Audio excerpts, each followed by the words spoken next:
사람들은 중한 병에 걸리거나 큰 수술을 받아야 될 때 유명 병원이나 유명한 의사를 찾아갑니다. 몇 달을 기다려서라도 유명한 의사를 만나려고 하고 아무리 먼 곳이라도 마다하지 않습니다. 왜냐하면 병에서 고침받고 싶기 때문입니다. 그러나 아무리 유명한 의사를 만나고 좋은 처방을 받아도 그 처방에 따르지 않으면 병은 고침받을 수 없습니다. 아무리 좋은 약을 처방받았어도 약을 먹지 않으면 소용없습니다. 아무리 좋은 치료 방법을 알려주어도 그대로 행하지 않으면 치료의 효과를 경험할 수 없습니다. 치료는 좋은 의사를 만나는 것에서 끝나는 것이 아니라 처방에 순종할 때 시작이 되는 것입니다.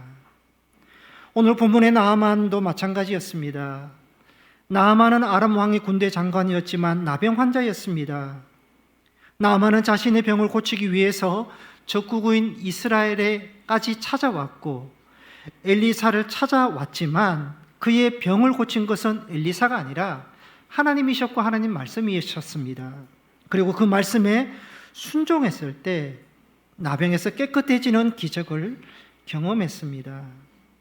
지난 주일은 나아만 이야기에서 어린 여종의 믿음을 보았습니다. 어린 여종의 믿음은 확고한 믿음, 신뢰를 주는 믿음, 긍휼이 있는 믿음이었습니다. 오늘은 나아만이 받은 은혜라는 제목으로 나아만이 치료받는 과정에서 받은 하나님의 은혜가 무엇인지 살펴보겠습니다. 첫째, 나아만에게는 듣는 은혜가 있었습니다. 나아만의 치료는요, 듣는 것에서부터 시작이 되었습니다. 나아만은 이스라엘에서 포로로 잡아온 자기 집의 어린 여종의 말을 듣습니다. 어린 여종이요, 3절에 보시면 우리 주인이 사마리아에 계신 선지자 앞에 계셨으면 그가 그 나병을 고치리이다, 그렇게 말을 하는데 그 말을 듣는 겁니다. 나아만은 어린 여종의 말을요, 얼마든지 무시할 수 있었습니다. 종인 주제에 뭘 안다고 말을 하느냐? 너가 무슨 근거로 선지자가 나를 고칠 수 있다고 말하느냐? 얼마든지 흘려 들을 수 있습니다. 혹시 이 여종이 이스라엘과 내통해서 나를 죽이려는 함정은 아닐까 의심할 수도 있었습니다. 그러나 나아만은 어린 여종의 말을 귀담아 듣습니다. 나아만이 나병에서 깨끗해지는 기적을 체험한 것은 어린 여종의 말을 듣는 데서부터 시작이 되었습니다. 그리고 나아만이 치료받는 과정에서 또 한 번의 시험이 찾아옵니다. 나아만은 엘리사를 찾아갔지만 엘리사는 직접 나와서 맞이하지 않고 종을 보냅니다. 요단강에 가서 몸을 7번 씻으면 내 살이 회복되어 깨끗해지리라, 그렇게 전한 것입니다. 나아만은 자신이 그런 대접을 받는 것에 대해서 자존심 상했고 분노했습니다.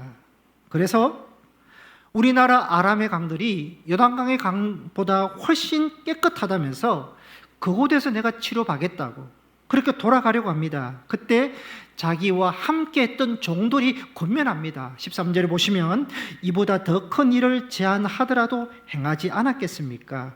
깨끗이 낫는다는데 뭘 못하겠습니까? 말을 합니다. 나아만은 이 종들의 말을 듣고 요단강에 가서 7번 몸을 씻고 깨끗해졌습니다. 그러니까 나아만에게는 듣는 은혜가 있었습니다.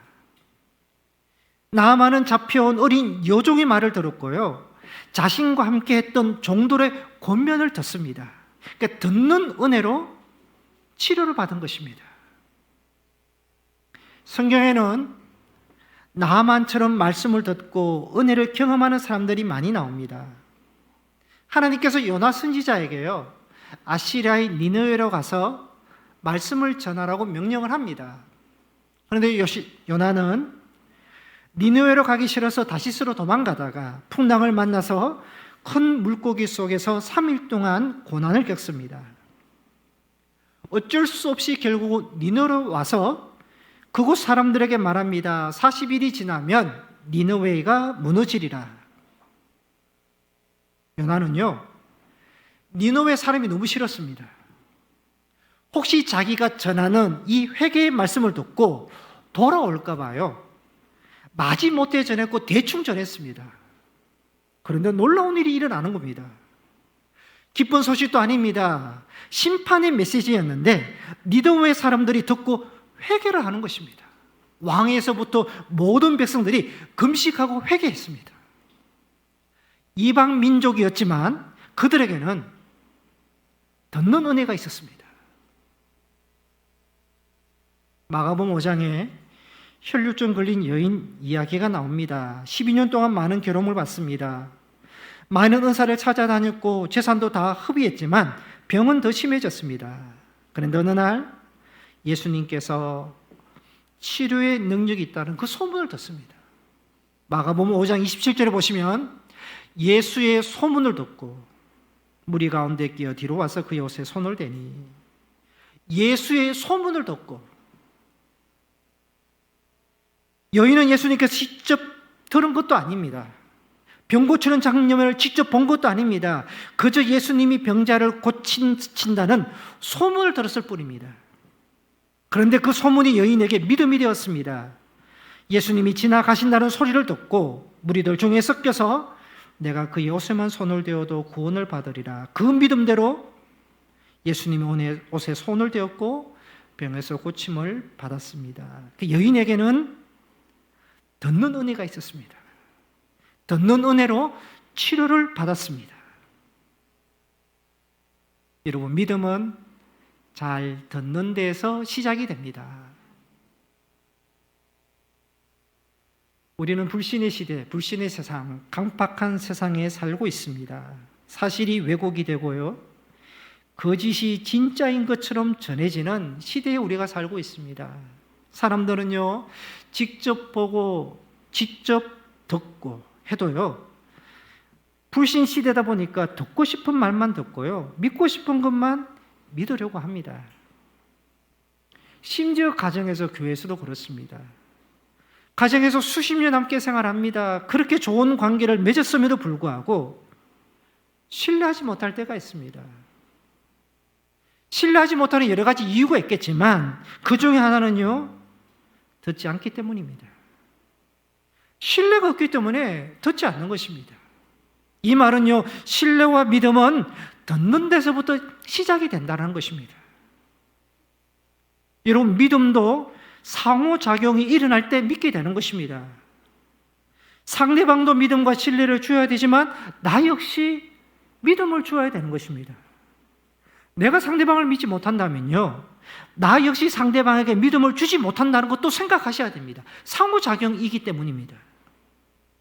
우리가 이런 불신의 세상, 불신의 시대에 살고 있지만 그리스도인들은 삶의 자리에서 믿음과 신뢰를 주는 자들이 되어야 되는데, 믿음과 신뢰의 가장 기본은 뭐냐?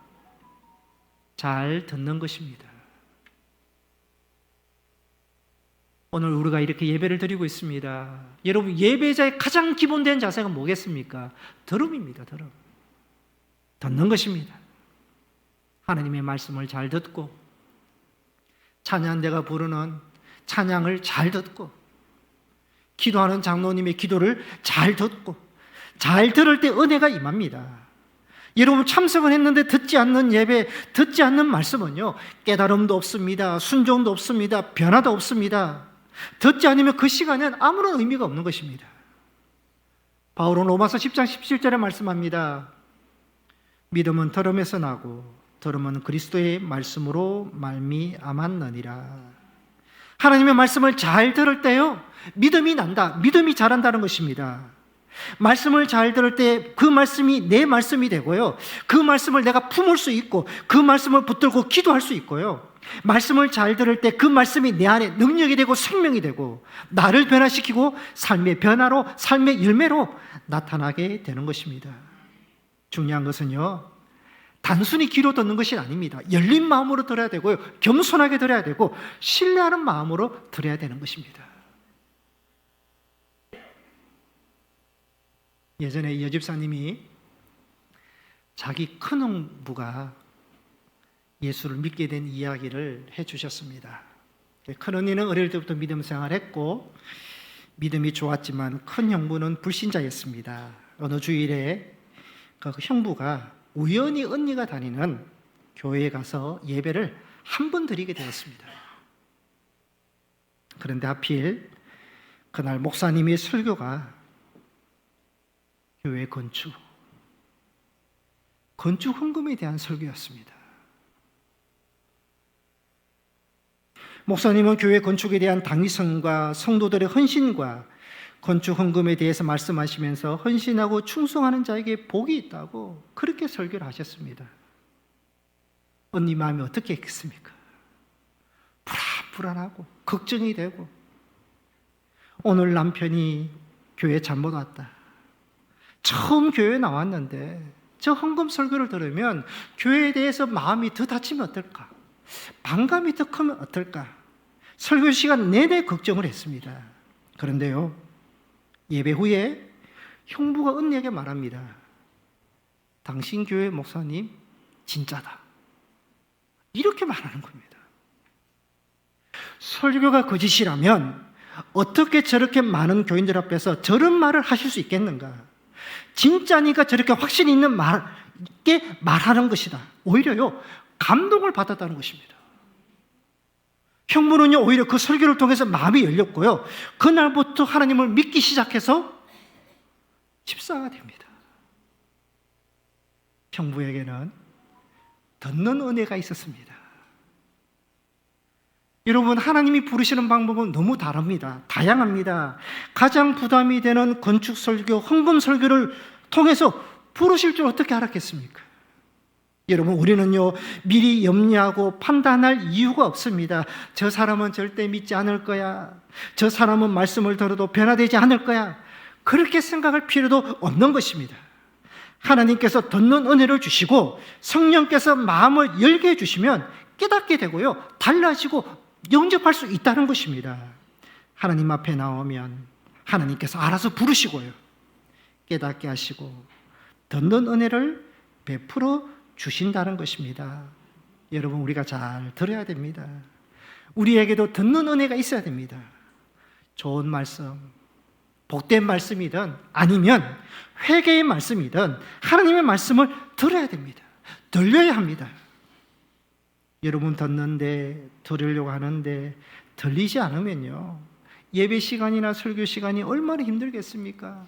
두 사람이 만나서 차를 마시고 대화를 하는데 서로 듣지 않으면 그 시간이 무슨 의미가 있겠습니까? 그러나 들리는 사람이 있습니다. 들리면요, 들으면 사모함이 있습니다. 기다리게 됩니다. 은혜가 됩니다. 들으면 깨달음이 있고 더 알고자 하는 마음, 더 순종하고자 하는 마음이 생깁니다. 들으면 변화가 일어나고 들으면 더 큰 은혜를 경험하게 되는 것입니다. 여러분, 사람 관계도 마찬가지입니다.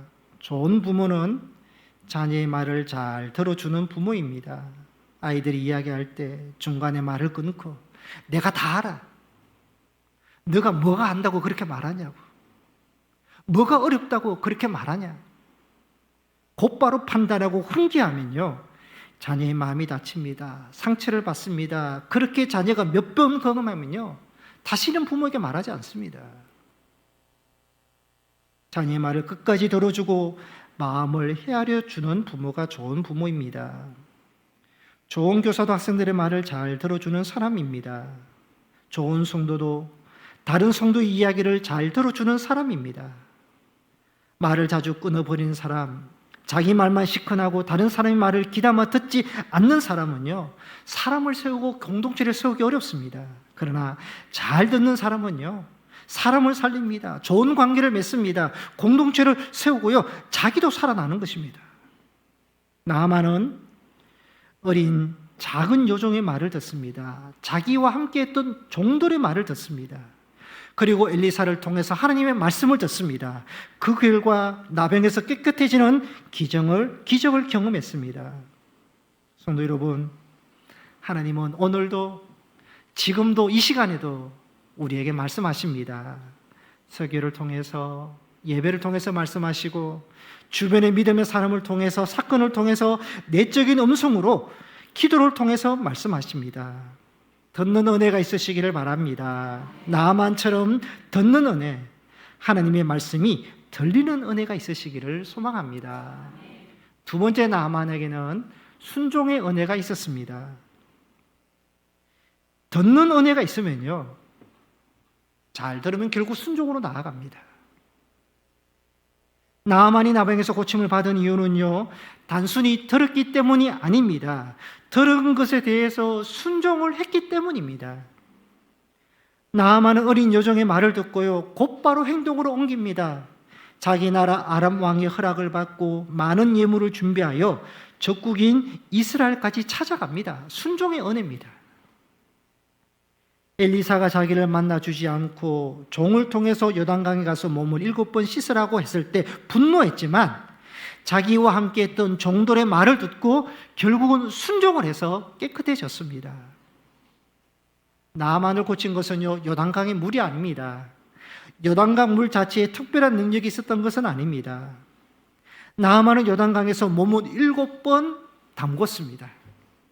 이스라엘에서 7, 7은요, 완전수입니다. 행운의 수입니다. 7이라는 숫자 자체에 신비한 능력이 있어서 치료를 받은 것이 아닙니다. 하나님께서 나아만을 고쳐주신 것은 말씀에 대한 순종을 보셨기 때문입니다. 본문 내용에서 생각해 볼 점은요, 엘리사는 자기에게 찾아온 그래도 한 나라의 군대 장관을 직접 만나주지 않고 오히려 종을 통해서 요단강에 가서 몸을 씻으라고 말로만 전합니다.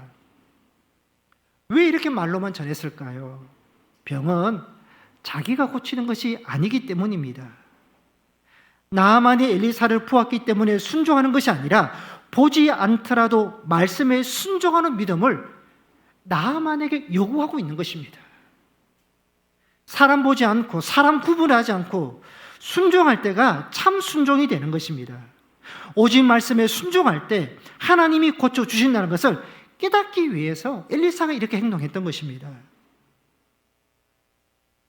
11절에 보시면 나아만이 분노를 합니다. 나아만이 분노한 이유는 하나입니다. 왜 엘리사가 직접 나오지 않고 종을 보냈느냐는 것입니다. 자기는 엘리사가 직접 내게 말했으면 나아만은 엘리사의 말대로 요단강에 가서 몸을 7번 씻을 것입니다. 그런데 엘리사가 아닌 종이 와서 전해주니까 자존심이 상하는 것입니다. 분노했습니다. 그런데요, 가만히 보면요, 엘리사가 전했던 메시지나 엘리사의 종이 전했던 메시지는 동일합니다. 요단강에 가서 7번 몸을 씻으라. 메시지는 같습니다. 그런데 나아만은 그 메시지를 누가 전하느냐에 따라서 다르게 반응을 했던 것입니다. 나아만은 엘리사가 직접 전하지 않고 왜 종이 전하느냐면서 전하는 그 메시지, 종을 통해서 받은 메시지를 불신하는 겁니다. 분노했던 것입니다. 사실 메시지는 똑같기 때문에요, 누가 전해도 메시지 자체는 문제가 없습니다. 문제는 그 메시지를 누가 전하느냐, 어떤 목사가 전하느냐, 어떤 전도자가 전하느냐 따라서요, 불신도 되고 신뢰가 되고 순종도 되고 불순종이 된다는 것입니다. 예수님께서요, 서기관들과 바리새인들을 화 있을진저 그러면서 그들의 외식과 위선에 대해서 강하게 책망하셨습니다. 그렇게 예수님께서 강하게 책망하시고도 백성들에게 어떻게 말씀하시는가 하면요, 마태복음 23장 3절에 보시면 그러므로 무엇이든지 그들이 말하는 바는 행하고 지키되 그들이 하는 행위는 본받지 말라. 아니, 예수님께서 그렇게 책망하셨으면 저들의 말도 믿지 말라 그러셔야 되는데요, 그들이 전하는 하나님의 말씀은 바르게 가르치는 부분이 있기 때문에 그 말씀은 행하고 지키라는 것입니다. 무슨 뜻이겠습니까? 말씀을 전하는 사람을 분별하라는 것입니다. 전하는 사람의 부족함 때문에 하나님의 말씀까지 버리고 불신해서는 안 된다는 것입니다. 여러분, 그 사람에게 실망했다고 그 사람이 전하는 복음까지, 그 사람이 전하는 말씀까지 불신해서는 안 된다는 것입니다. 어떤 목회자의 부족함 때문에 하나님의 말씀을 거부해서는 안 된다는 것입니다. 사람은 부족할 수 있습니다. 그러나 그 부족함 속에서도 전해지는 하나님의 말씀은 진리다. 믿음으로 받으라는 것입니다. 전하는 자와 전하는 메시지를 구분할 수 있어야 된다라는 것입니다. 그런데요, 서기관들과 바리새인들은 그렇게 하지 않았습니다. 이들은 예수님이 너무 싫었습니다. 백성들이 예수님을 따라다니면서 말씀을 듣는 것도 싫었습니다. 예수님이 너무 싫고 그 예수를 부정하다 보니까요, 예수님이 전하는 말씀도 부정합니다. 예수님이 행하시는 그 일도, 병자를 고치시는 것도요, 다 부정하고 불신하고 대적합니다. 그들은 예수님에 대해서 강한 거부감 때문에 예수님이 전하는 말씀까지 거부하고 부정했습니다. 전하는 예수와 전하는 메시지를 동일하게 보았습니다. 여러분, 우리에게도 이러한 모습이 없는지 보아야 되겠습니다. 우리는 동일한 말씀임에도 불구하고 누가 전하에 따라서 신뢰하기도 하고 불신하기도 합니다. 전하는 사람이 내가 좋아하면 다 좋게 들립니다. 그러나 반대로 전하는 사람이 내가 싫으면 그 전하는 하나님의 말씀도 저단해 버립니다. 평가해 버립니다. 부정해 버립니다. 여러분, 말씀이 중요합니까? 말씀을 전하는 사람이 중요합니까? 둘 다 중요하겠지만 하나를 택한다면요, 메시지 말씀이 더 중요합니다. 예수 그리스도, 복음, 구원과 생명의 말씀, 본질, 내용이 중요한 것이죠. 그것을 담는, 그 전하는 그릇은요, 금그릇이 될 수도 있고 은그릇이 될 수도 있고 질그릇도 될 수 있는 것입니다. 복음을 다 사도 바울이 전할 수 없고요, 예수님의 제자들이 다 전할 수 없습니다. 어떤 때는요, 우리가 알지 못하는 사람, 무명의 사람이 전할 수도 있는 것입니다. 누가 전하느냐가 중요한 것이 아니라 무엇을 전하느냐, 복음과 말씀을, 예수를 전하느냐가 더 중요한 것입니다. 나아만을 보면요, 처음에 나아만은 자기 집에서 일하는 어린 여종의 말을 믿습니다. 나아만이 전하는 사람을 중요하게 여겼다면요, 여종인 주제에 내게 무슨 말을 하느냐고 부정할 수 있는데, 나아만은 전하는 사람보다 내용, 말씀에 집중했기 때문에 여종의 말을 듣고 그대로 행동으로 옮깁니다. 그런데 나아만이요, 엘리사 앞에 섰을 때는 사람에게 집중합니다. 아니, 엘리사가 나와서 나한테 얘기해야지 왜 종이 내게 말을 하느냐고 종에게 집중하니 엘리사가 전하는 그 말씀, 메시지를 부정합니다. 불신합니다. 만약에 나아만이 계속해서 메시지인 말씀을 불신하고 사람에게만 집중했다면 치료를 받을 수 없었을 것입니다. 다음에 말씀에 집중했기 때문에 순종할 수 있었고 치료를 받을 수 있었던 것입니다. 여러분, 성경을 보면 하나님의 사람들이 마지막에 한결같이 전했던 메시지가 뭐냐? 순종입니다. 모세도요, 신명기 마지막 유언과 같은 그러한 설교를 하면서 마지막에 백성들이 한 것이 말씀에 순종하라, 그것을 결론을 짓습니다. 여호수아도 마지막에 이스라엘 백성들에게 하나님만 섬기라, 순종을 가르쳤습니다. 사무엘도 이스라엘에게 하나님께 순종할 것을 가르쳤습니다. 왜 믿음의 사람들이 마지막에 순종을 가르치겠습니까? 하나님의 백성에게 가장 중요한 것은 말씀을 듣는 것에서 끝나는 것이 아니라 그 말씀을 지켜 행하는 순종이 있다는 것을 말씀하고 있는 것입니다. 신명기 28장의 순종에 대해서 분명히 말씀하고 있습니다. 28장 1절에 보시면, 내가 내 하나님 여호와의 말씀을 삼가 듣고 내가 오늘 내게 명령하는 그 모든 명령을 지켜 행하며 네 하나님 여호와께서 너를 세계 모든 민족 위에 뛰어나게 하실 것이다. 2절에 내가 내 하나님 여호와의 말씀을 청종하면 모든 복이 내게 임하고 내게 이르리라. 3절에 성읍에서도 복을 받고 들에서도 복을 받을 것이고 6절에 내가 들어와도 복을 받고 나가도 복을 받을 것이라. 하나님의 말씀은요, 간단하고 분명하고 명확합니다. 순종, 복, 하나님이 함께 하신다. 불순종, 여호와께서 함께 하지 않을 것이고 심판이다. 간단하게 말씀하십니다. 성도 여러분, 우리 역시 하나님의 말씀 앞에 너무 계산적이지 않았으면 좋겠습니다.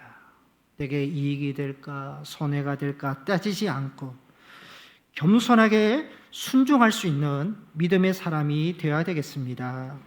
말씀에 순종할 때요, 하나님께서 우리의 삶에도 나만에게 베푸셨던 회복과 치유의 은혜를 허락해 주실 줄 믿습니다.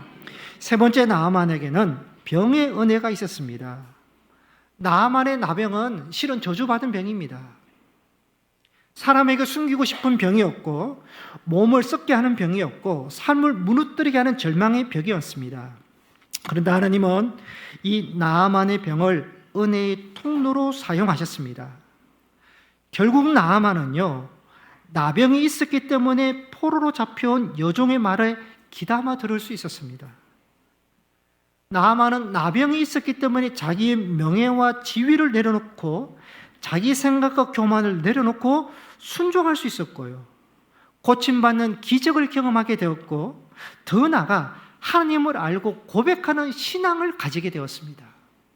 요단강에서 7번 몸을 담그고 고침을 받습니다. 엘리사를 찾아가서 나아만이 어떻게 고백하는가 하면 15절 중반에 보시면 내가 이제 이스라엘 외에는 온 천하에 신이 없는 줄을 아나이다. 17절 중반에 보시면 이제부터는 종이 번제물과 다른 희생제사를 여호와 외에 다른 신에게는 드리지 아니하고 다만 하나님께 드리겠나이다. 나아만이 병을 낳았습니다. 그러나 병에서 낫는 것보다 더 큰 은혜는요, 하나님을 알게 되었다는 것입니다. 자신의 병을 고치신 하나님을 발견하게 됩니다. 그 하나님을 믿고 고백합니다. 그리고 이제부터 그 하나님만 섬기겠다고 결단을 하는 것입니다. 이것이 나아만에게 임한 진짜 은혜고 가장 큰 복이 되는 것입니다. 나아만에게 나병은 병 자체는 은혜가 아니고 복이 아닙니다. 그러나 그 병이 결국은 은혜가 되었고 복이 되었다는 것입니다. 우리에게 적용할 수 있겠습니다. 인생은 광야입니다. 지금 광야를 지나고 계신 분이 있습니까? 광야가 광야로 끝내서는 안 됩니다. 그 광야로 인해서 하나님과 멀어져서도 안 됩니다. 그렇다면요, 사탄이 원하는 방향으로 가고 있는 것입니다. 성도는 광야를 말미암아 그 광야로 인해서 하나님을 찾고 하나님께 부르짖고 하나님을 만나고 하나님의 은혜를 경험하는 그러한 하나님을 고백할 수 있는 광야가 되어야 됩니다. 그럴 때 광야의 은혜가 있는 것입니다.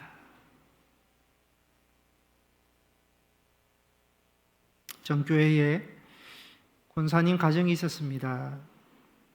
남편은 안수 집사님으로 공기업에 다니다가 퇴직을 하셨고, 권사님은 서예의 소질이 있으셔서 여러 번 국선에 입상이 되어서 서예가로 활동하셨고, 외동딸은 믿음 생활 잘하는, 보기만 해도 너무 안정적이고 평안하고 너무 착하시고 그런 믿음의 가정이었습니다.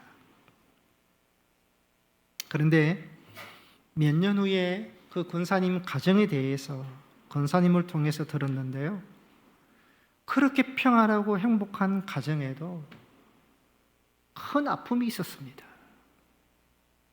권사님에게는 큰 딸이 있었습니다.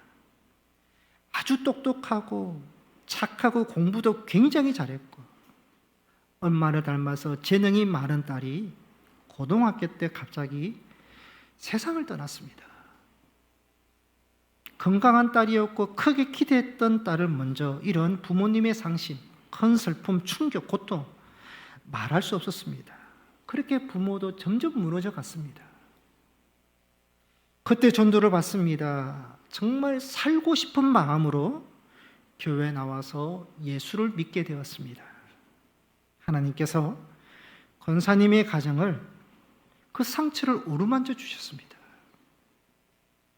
그렇게 신앙생활한 것이 이제는 15년이 되어서 남편은 안수집사로, 본인은 권사와 6학년 교회학교 부장으로, 딸은 교사로 봉사하는 온 가족이 신실한 믿음의 가정이 되었습니다. 큰딸의 이런 슬픔은요, 지금도 사라진 것이 아닙니다.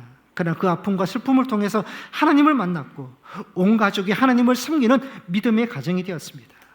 권사님께서 만약 그 아픔이 없었다면 우리는 아직도 하나님을 믿지 않았을 것입니다 라고 하셨습니다. 권사님에게 아픔과 슬픔이 은혜가 되었습니다. 딸을 잃은 사건 자체가 복이 되는 것은 아닙니다. 여전히 아픔으로 남아 있습니다. 하지만 하나님께서 그 아픔을 사용하셔서 하나님을 만나게 하셨고 그 가정을 믿음의 가정으로 세워주셨습니다. 하나님께서는 아픔을 은혜의 통로로 사용하셨던 것입니다. 예배 후에 헌금하는 시간에 우리가 413장을 부르실 겁니다. 내 평생에 가는 길. 그 찬송가 맨 밑에 보면 해설이 나오는데 이 413장을 지은 사람이 스패포드라고 그렇게 기록되어 있습니다. 스패포드는 미국 시카고에서 변호사로 일하면서 사랑한 아내와 4딸을 둔 행복한 가정이었습니다. 1873년에 아내와 4딸이 프랑스로 여행을 가기 위해서 여객선을 탔는데 그날 새벽에 다른 배와 충돌하면서 침몰하는 큰 사고가 일어납니다.